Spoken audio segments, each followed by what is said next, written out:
And there was a time, like even though we're talking about, how rough the market has been the last couple of years, there was a time when you got 3% in Ottawa, you were pretty darn happy. Yeah, we went through lots of years of, 1.2, 1.4, 1.6.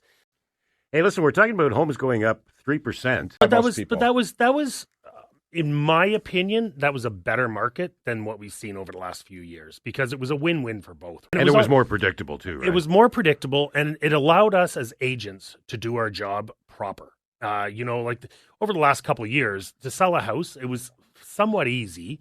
I mean, yes, we were selling for way more than what the average was selling for, but you just had to, in those markets, you just have to sharpen your pencils and do better for your clients. And we're slowly getting into that type of market now. Who knows what's going to happen in the fall when the rates start to come down and that if we're going to go into a bit of a wild market again. But it's a more palatable market right now for buyers and for sellers and for realtors as well.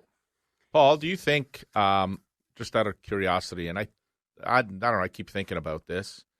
I mean, the numbers are good and they're up a little bit over last year, but when you look at year over year, it's kind of an unfair comparison sometimes because you have bad months and therefore you compare year over year.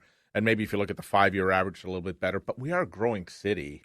So shouldn't there be more sales because we've got 1 million people instead of 800,000 that we may have had 5 or 6 years ago? We don't have more homes, though. That's the problem. Well, no, we have more homes. I mean, obviously, until recently, builders were building left and right. I mean, there were so many homes being built. You look at some of the neighborhoods, even in my neighborhood, I mean, it was all forced 7, 8 years ago, and now there's thousands of homes there. We're still well underbuilt. Well underbuilt. Oh, 100%.